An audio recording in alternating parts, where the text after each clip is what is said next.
1 week ago నాకు తను ఏదో వాళ్ళు మూవీ ప్రొడ్యూస్ చేస్తున్నారు, I you interested in acting అని టెక్స్ట్ చేయడం జరిగిందండి. అతనే టెక్స్ట్ చేశారు, ఫస్ట్ అతనే అప్రోచ్ అయ్యారు. రాజేష్, లాయర్ రాజేష్ అని ఉంది, అడ్వకేట్ రాజేష్ అని ఉంది దానిపైన.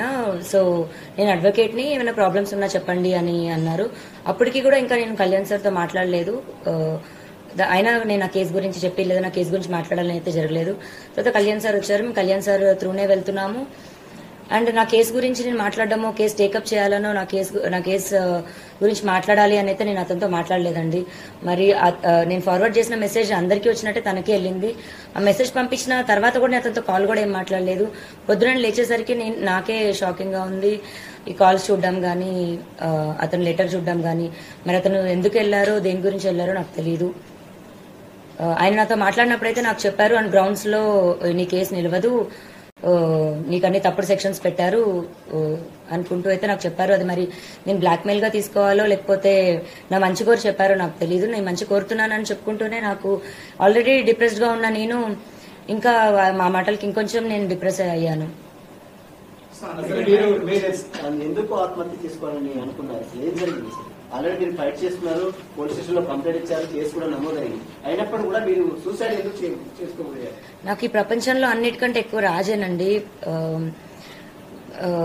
ఆ రాజు కోసమే నేను ఫైట్ చేస్తున్నాను. వస్తాడో రాడో తెలీదు, వస్తాడని నమ్మకంతో ఫైట్ చేస్తున్నాను. నా ప్రేమ నిజమైతే వస్తాడు అన్న ఒక హోప్ తోనే ఉన్నాను. అలాంటి ఒక టైంలో నేను వచ్చి ఫైట్ చేస్తుంటే రాజని నేను చూడాలో, లేకపోతే ఇటు సొసైటీ చేసే మాటలకి చూడాలో, థంబ్నెయిల్స్ చూడాలో, కమెంట్స్ చూడాలో, ఇవన్నీ నేను తట్టుకోలేకపోతున్నాను. దీనికి తోడు ఈ లాయర్ నేను మాట్లాడిన మాటలకి వాళ్ళ పేరెంట్స్ అప్రోచ్ అయ్యారంట. మరి వాళ్ళ పేరెంట్స్ లాయర్ మరి మాట్లాడారు, వాళ్ళ పొద్దున సపోర్ట్ ఎందుకు అని మాట్లాడారు. ఇప్పుడు ఇందాక వీడియోలో మరి నన్ను తిడుతూ మాట్లాడుతున్నారు. ఒక హాఫ్ అన్ అవర్ లో ఒక మనిషి మైండ్ సెట్ అలా మారుతున్నప్పుడు ఇంత బాధపడుతున్న నేను నా మైండ్ సెట్ ఎందుకు డిప్రెషన్ లోకి వెళ్ళనండి? 10 సంవత్సరాల నుంచి ఒక మనిషి పొద్దున లెగిస్తే సాయంత్రం నా లాస్ట్ చూపు అతను అవుతాడు. ఇంట్లో ఎంటీ ఇల్లు అయింది నా హౌస్. ఫస్ట్ కంప్లైంట్ లో మీరు రాజ్ తరుణ్ పైన చర్యలు తీసుకోకుండా తను నాతో కలిసి ఉంటే చాలు అని అన్నారు. సెకండ్ కంప్లైంట్ లో తను నన్ను ఇల్లీగల్ గా ఇట్లా వాడుకుని వదిలేశాడు అంటున్నారు. ఇప్పుడు కూడా మీరు రాజ్ తరుణ్ తో కలిసి ఉండాలని అంటున్నారు, మళ్ళీ పోలీస్ కేసులు పెడతా ఉన్నారు. కలిసి ఉండాలని పోలీస్ కేసు పెట్టడం కాదండి. పోలీస్ కేసు ఫస్ట్ నేను మాల్వి మల్హోత్రా వాళ్ళ తమ్ముడి పైన పెట్టాను. నన్ను బెదిరించారు.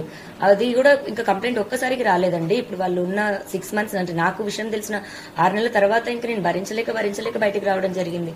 ఆ స్టేజెస్ ఎలా దాటిందంటే ఇంకా లాస్ట్ మాకు తిండి కావాలని అడిగితే అతనికి ఫోన్ చేస్తే ఆవిడ ఎత్తడం గానీ, మా పరిస్థితి మేము చెప్తే ఆవిడ వెయ్యమని చెప్తే అతను డబ్బులు వేయడం, అది ఇంకా పీక్స్కి వెళ్ళిపోయింది. ఇప్పుడు మీ అందరికీ నేను ఓపెన్ గా ఎక్స్ప్లెయిన్ చేయాలంటే రోజుకో విషయం బయటకు వస్తుంది. ఆ బయటకు వచ్చిన విషయం కూడా రోజుకొక ట్విస్ట్ అని మీరు వేస్తుంటారు.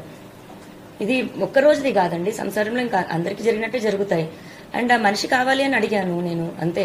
ఇప్పుడు పలానా రాజ్ తరుణ్ పైన కంప్లైంట్ పెట్టాలనలేదు, మాల్వి మల్హోత్రా పైన వాళ్ళ తమ్ముడి పైన పెట్టాను. వాళ్ళిద్దరితో నీకేం సంబంధం అన్న దగ్గర అఫ్కోర్స్ రాజు పేరు చెప్పాలి. అలా అక్కడ రాజ్ తరుణ్ పేరు అనేది వచ్చింది, కానీ రాజ్ తరుణ్ పైన కంప్లైంట్ పెట్టాలని నేను అనుకోలేదు. ఫస్ట్ కంప్లైంట్ పెట్టినప్పుడు అది రాసిచ్చాను. ఆ రాసిచ్చిన దాంట్లోని మాల్వి మల్హోత్రా చార్ట్ చూపించి రాసిచ్చాను నేను. అలాగే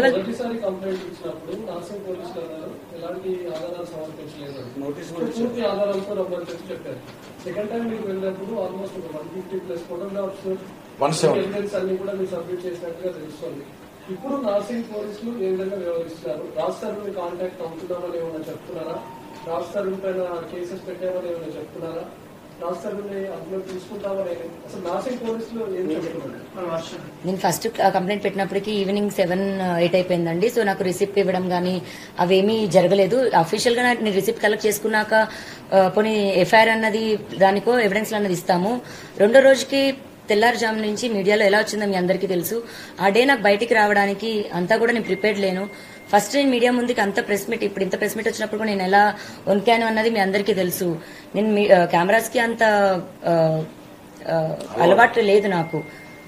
అండ్ ఇప్పుడు ఎవిడెన్స్లు 12 ఏళ్ల ఎవిడెన్స్లు తీయాలంటే ఒక్క రోజులో నేను రెడీగా ప్రిపేర్డ్ గా లేను కదండి. నాకు 1-2 days టైం పడుతుంది. ఆ 1-2 days టైం తీసుకొని ఎవిడెన్స్లు ఇచ్చాను. మీరు అటువంటి రాజేష్తో చాలా సార్లు కాల్ చేశారు, ఆయన ఫోన్ లిఫ్ట్ 20 నిమిషాల పాటు సుదీర్ఘంగా కేసు గురించి చర్చించారని అంటున్నారు. చాలా సార్లు కాల్ చేయడం ఏం జరగలేదండి, ఒకటే కాల్ జరిగింది. అండ్ అతను నాకు ఫస్ట్ ఎవరు అప్రోచ్ ఫస్ట్ అప్రోచ్ అయింది తనే అండి. నాకు అప్రోచ్ అయింది కూడా మూవీ అని, మీరు యాక్టింగ్ అంటే ఇంట్రెస్ట్ అని అప్రోచ్ అయ్యారు. లేదండి నాట్ ఇంట్రెస్టెడ్ అని చెప్పాను. తర్వాత నేను అడ్వకేట్ అని చెప్పారు. కంటిన్యూ అవుతుంటే మీరు రాజస్థాన్తో మాట్లాడి మద్యం మత్తులో లావణ్య అని ఒక ఆడియో బయటకు వచ్చింది, దాని మీద మీరు ఏం చెప్తారు? ఎప్పటిది అసలు ఆడియో? ఇప్పుడు మళ్ళీ నా పోరాటం ఒకటవుతుంటే ఈ ఒకదానిపైన ఒకటి ఒకదానిపైన ఒకటి లేదండి. అది లాస్ట్ ఇయర్ సెప్టెంబర్ దండి ఆడియో. అది లాస్ట్ ఇయర్ సెప్టెంబర్ నుంచే నేను మెంటల్ గా ఇల్లని ప్రూవ్ చేయాలి అని ట్రై చేస్తున్న టైంలోని 3 రోజులు నాతో అతను చేసిన ఏదైతే బిహేవియర్ ఉందో అప్పుడు నేను ఇంకా తట్టుకోలేక బర్స్ట్ అయ్యి నేను రియాక్ట్ అయ్యి నేను అలా అతను నాకు చేసిన బిహేవియర్